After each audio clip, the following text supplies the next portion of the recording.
Pengine hii inaweza ikawa ni miongoni mwa habari njema zaidi kwa mashabiki wa mpira wa miguu, hususan wananchi Yanga. Ni kwamba hivi sasa Yanga ambayo katika ligi kuu Tanzania bara inaongoza ikiwa na pointi 70 kutokana na mechi 26 ilizocheza, ikiwa imefunga mabao 68, imeruhusu mabao 10, ndio timu ambayo kwenye ligi yake inaonea zaidi wenzake. Kwenye ligi yake ina performance, ufanisi wa juu zaidi kuliko timu zote katika ligi bora 27 barani Afrika. Hilo la kwanza. Lakini la pili, Yanga ndio timu inayofanya vizuri zaidi kuliko timu zote katika ligi 5 bora katika mabara yote duniani. Hapa lazima tufafanue vizuri. Tunapozungumzia mashirikisho wanachama ambayo yapo katika mabara yote, yapo chini ya mwavuli wa FIFA, shirikisho la mpira wa miguu duniani, ni kwamba mabara hayo, mashirikisho hayo kwa mabara yapo 6 kama ifuatavyo. Kwamba FIFA ndio iko pale juu. Sasa FIFA inasimamia mashirikisho wanachama mama 6 duniani kote, ambayo ni yapi? Kuna Afrika ambayo ni CAF. Afrika tunazungumzia CAF. Asia tunazungumzia AFC. Lakini kuna Oceania tunazungumzia OFC. Halafu kuna Ulaya ambapo hapa tunazungumzia UEFA. Halafu kuna Amerika ya Kati, Kaskazini na Caribbean, yenyewe inaitwa CONCACAF. Baada ya CONCACAF kuna nyingine ni ya Amerika ya Kusini, yenyewe inaitwa CONMEBOL. Yes. Sasa ni kwamba katika ligi zote bora barani Afrika, ligi bora barani Afrika ziko 27 kwa taratibu za CAF, ambapo ligi iliwe katika orodha ya ligi bora ni lazima ligi yenyewe itoe timu walau 1 ama 2 au zaidi yoyote kwamba ziingie katika hatua ya makundi ya michuano ya klabu ya CAF kwa misimu 5. Yes, tunapozungumzia michuano ya CAF tunamaanisha ya klabu ni kombe la shirikisho barani Afrika ama ligi ya mabingwa barani Afrika. Ili ligi iingie katika orodha ya ligi bora barani Afrika kwa mujibu wa taratibu za CAF, ni kwamba basi walau itoe timu iliyoingia hatua ya makundi kwenye michuano yake hii miwili, moja wapo kombe la shirikisho au ligi ya mabingwa au yote au klabu zaidi ya moja, vyovyote vile, lakini alimradi iwe na timu iliyoingia hatua ya makundi. Ikifanya hivyo, timu husika inapata point na hizo point zinaenda kwenye shirikisho husika, na hivyo linaingia katika orodha ya ligi bora. Sasa kuna baadhi ya nchi mashirikisho yake hayapo katika orodha ya ligi bora barani Afrika kwa sababu hayajawahi kutoa timu ziingie katika hatua ya makundi ya michuano ya CAF ya klabu niliyotoka kuelezea. Ligi hizo kwa mfano ligi kuu ya Kenya katika misimu 5 iliyopita haijawahi kutoa timu kuingia katika hatua ya makundi ligi ya mabingwa barani Afrika wala kombe la shirikisho. Lakini ligi kama ya Burundi, ligi kama ya Malawi ni miongoni mwa zile ambazo hazijawahi kutoa timu katika misimu 5 iliyopita kwenye hatua ya makundi michuano ya klabu ya CAF, ligi ya mabingwa ama kombe la shirikisho. Kwa hiyo nchi ambazo mashirikisho yake yametoa timu zilizoshiriki hatua ya makundi ligi ya mabingwa ama kombe la shirikisho kwa misimu 5 iliyopita, walau katika msimu mmoja wapo, zipo 27, ambazo ya kwanza kwa ubora ni ligi kuu ya Misri, ya pili ligi kuu ya Morocco, ya 3 Algeria, ya 4 Afrika Kusini, ya 5 Tunisia, ya 6 ligi kuu Tanzania bara, ya 7 Angola, ya 8 Jamhuri ya Kidemokrasia ya Kongo DRC, ya 9 Sudani, ya 10 ni ligi kuu ya Libya, lakini pia kuna ligi kuu ya Ivory Coast na kadhalika.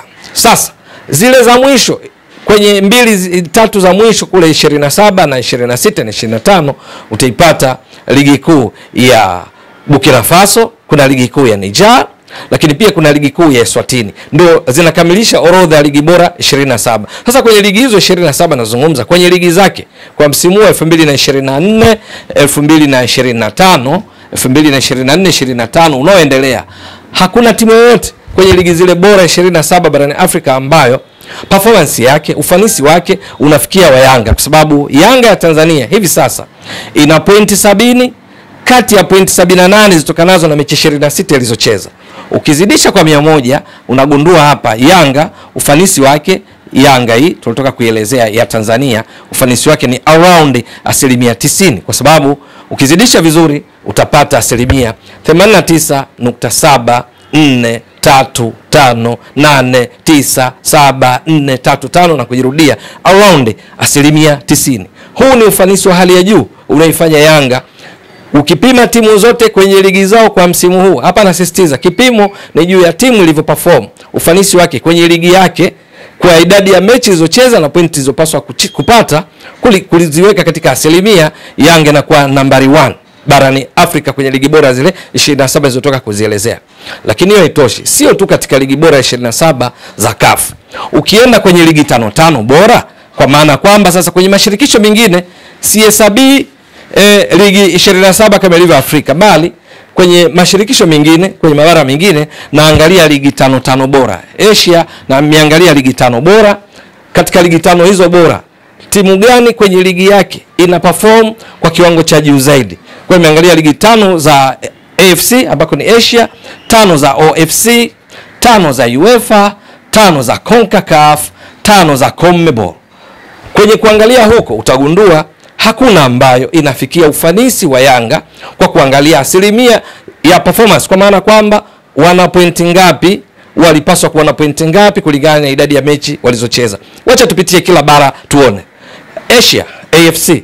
Tunapozungumzia ligi 5 bora Asia, tunazungumzia ligi kuu ya Saudi Arabia, ligi kuu ya Japan, ligi kuu ya Korea Kusini, ligi kuu ya Falme za Kiarabu, ligi kuu ya Qatar. Lakini ligi nyingine ni ligi kuu ya Iran, ligi kuu ya China, ligi kuu ya Thailand, Uzbekistan na kadhalika. Zote hizo ukiangalia iliyoperform vizuri mpaka sasa wakati msimu ukiendelea 2024-2025, kuna timu inaitwa Shabab Al Ahli, ambayo hii inapatikana Al Ahli, hii iko Falme za Kiarabu, UAE, ligi ya Falme za Kiarabu.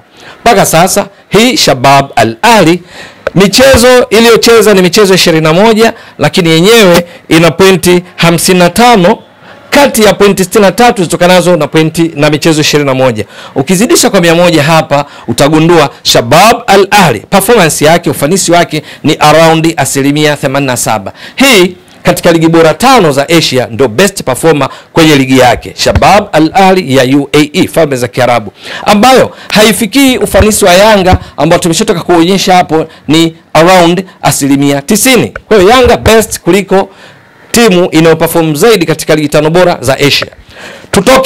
Twende sasa OFC, Oceania. Kule Oceania tunapozungumzia ligi bora katika Oceania, ligi 5 bora, tunazungumzia ligi kuu ya New Zealand.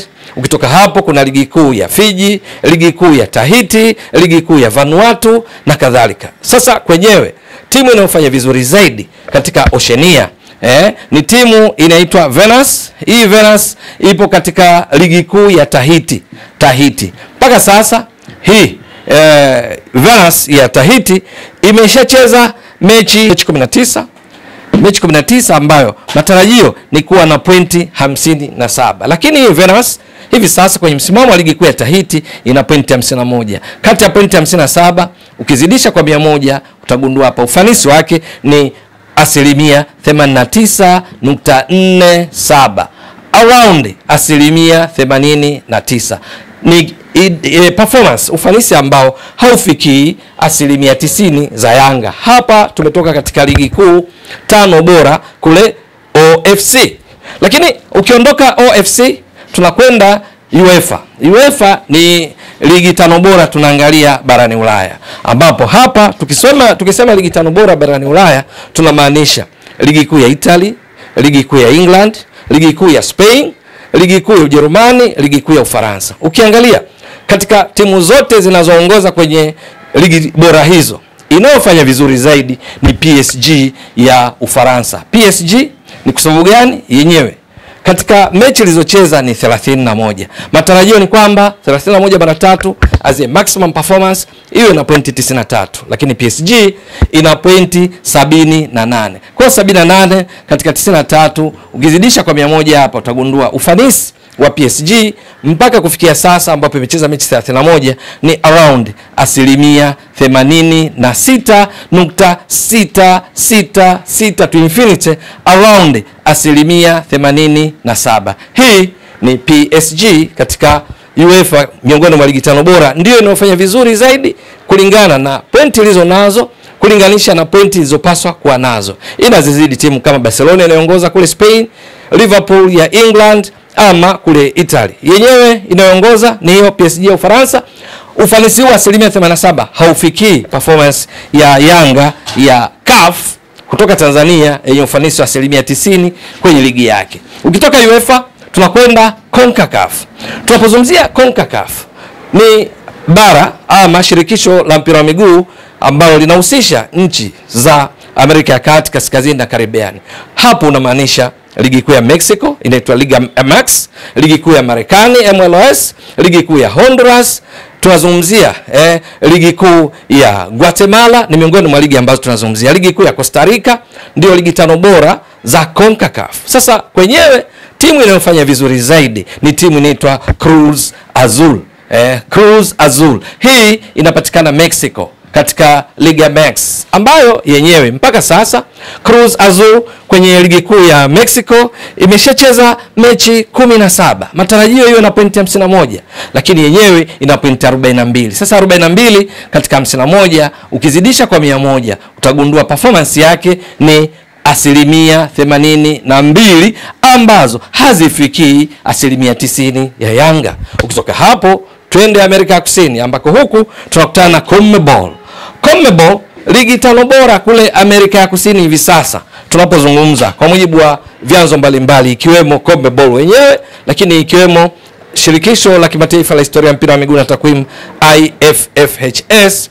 Ligi 5 bora Amerika ya Kusini ni Brazil, ligi kuu ya Argentina, ligi kuu ya Colombia, ligi kuu ya Uruguay na ligi kuu ya Paraguay. Sasa ukiziangalia vizuri kwenye msimu unaendelea 2024-2025, timu ambayo inafanya vizuri kwa ufanisi katika asilimia ni Palmeiras ya Brazil. Ina pointi kulingana na idadi ya mechi zilizocheza, mechi 5 ipaswa kuwa na pointi 15. Kwa utaratibu wao hivi sasa yenyewe na pointi 13.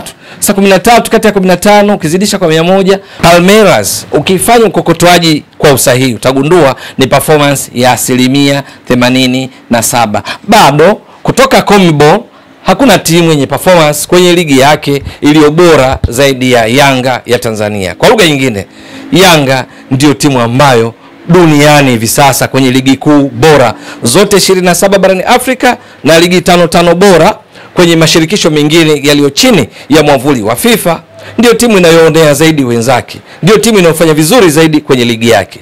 Hata hivyo ni swala la kusubiri sasa mpaka mwisho wa msimu kwamba je, Yanga itaendeleza kiwango hiki na hatimaye kutoa taji la 4 la ligi kuu Tanzania bara mfululizo baada ya kutoa mara 3 mfululizo katika misimu 3 iliyopita. Hilo ni swala la kusubiri kwa sababu ufanisi huu tunaozungumzia 90% unaweza kupungua kutokana na performance ufanisi wake katika mechi zilizobaki. Miongoni mwa mechi hizo ni mechi dhidi ya Namungo, mechi dhidi ya Dodoma Jiji, mechi dhidi ya Tanzania Prisons, halafu kuna mechi ambayo bado inaning'inia, haijulikani itachezwa ichezwe. Yanga wenyewe wanasema hawachezi ngo, lakini mamlaka zinaona kana kwamba inapaswa kuchezwa. Swala lipo katika mamlaka za kisheria, imeshafika katika mahakama ya usuluhishi wa kimichezo CAS. Hapa nazungumzia dabi ya Yanga na Simba ambayo kwenye makaratasi inaonekana kana kwamba Yanga amecheza mechi 26. Hizo 4 zilizobaki ni pamoja na hiyo ambayo iko katika majadiliano, ipo katika mgogoro. Lakini zile 3 za uhakika ni Namungo, Dodoma Jiji na Tanzania Prisons. Je, itakuwa vipi kwamba Yanga wataendeleza hiki wanachokionyesha sasa? Pindi wakifanya hivyo, basi itakuwa ni historia kwao na pengine katika ligi hii, kwa sababu msimu uliopita Yanga waliweka rekodi ya tangu 2010 kwenye ligi kuu Tanzania bara kwa kumaliza na pointi 80, ufanisi wa 88.888 around 89. Msimu wa nyuma yake Yanga ilimaliza ligi na pointi 78, ufanisi wa 86.666 around 87. Msimu wa nyuma yake Yanga iliweka rekodi kuanzia 2010 mpaka msimu huo wa 2021-22 Yanga kimaliza ligi na pointi 74 ambayo ilikuwa ni ufanisi wa 82. Lakini sasa kwa mwenendo wa sasa Yanga kana kwamba ipo next level katika ufanisi, lakini hilo litatokana na matokeo ya mechi za mwisho ili kuona itaendelea kumaintain au kupandisha ufanisi huu wa 90% ama itadrop. Maana ikifungwa, ikitoa sare katika mechi yoyote itabomoa ufanisi huu wa 90% na kuwa chini ya hapo. Ewe mtazamaji wa channel hii, endelea kuunga mkono channel hii kwa kuhakikisha kama una subscribe, una share, una like na kucomment. Mwasilishaji wako ni mimi Ramadhani Mbwaduke almaarufu kama mzee wa data. Shukran jazilan. Bye bye.